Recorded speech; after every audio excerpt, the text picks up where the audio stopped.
Hello and welcome to our thought for the day. I wonder, are you giving up something for Lent? Many Christians I know use the 40 days before Easter to think about their relationship with God and try and find ways to go deeper with Him. It's a good opportunity to ask ourselves and Him how serious we really are about following Him and where we need to change direction. A lot of people try fasting.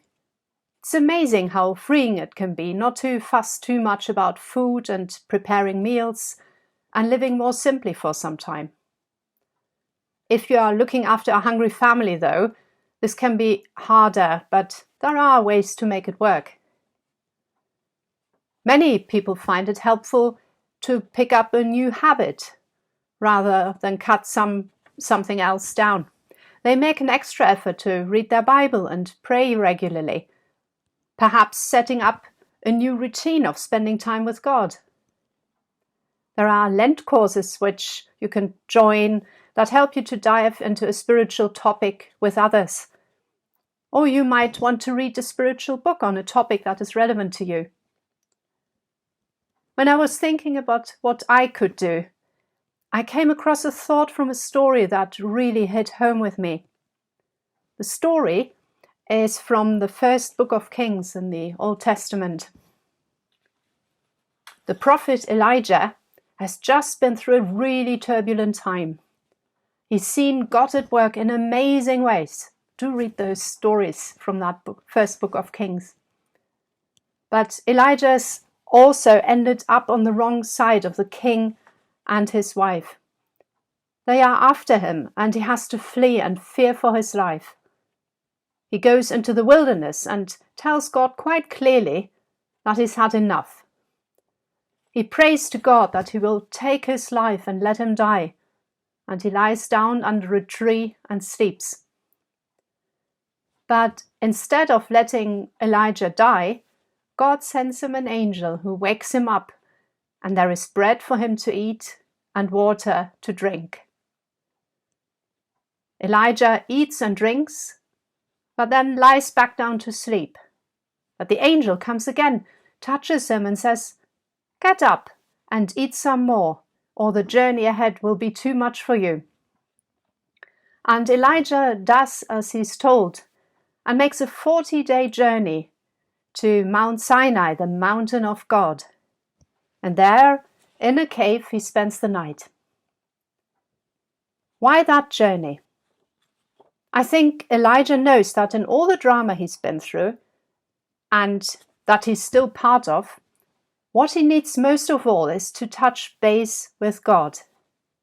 He needs to be in a place where he can tell him what's on his heart, but he also needs to be able to hear God speak and find out what he should do, what direction to take.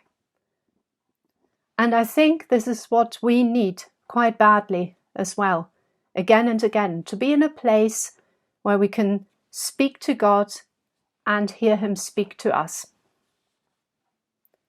There, on that mountain, God meets with Elijah and asks him, "What are you doing here?"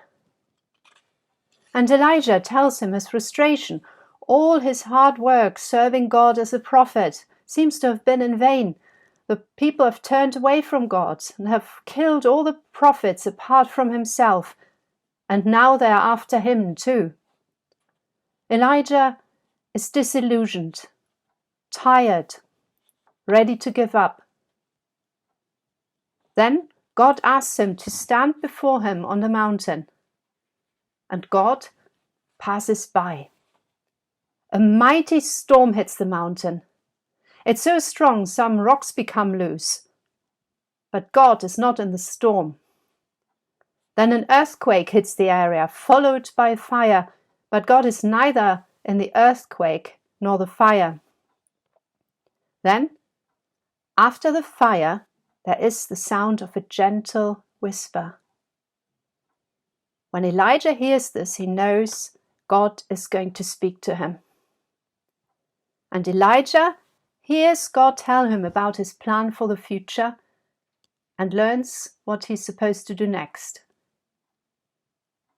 Do you sometimes feel that you can't hear God in all the noise and the drama that surrounds you? There is a lot of storm and earthquake noise hitting us every day. So many different voices are competing for our attention. There are other people trying to get in touch.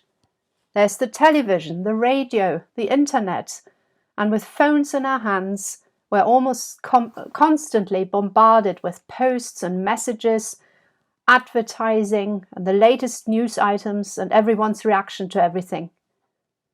We're so used to this that it's almost too hard just to have silence, not to look at the screen.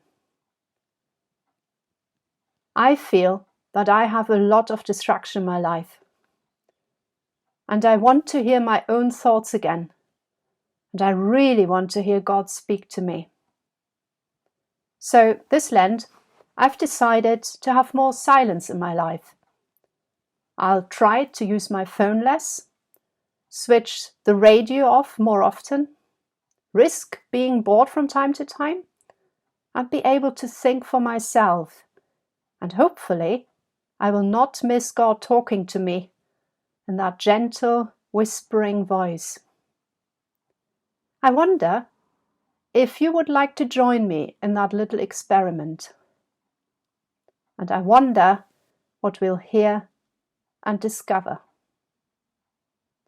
Have a good week, and God bless you. See you soon.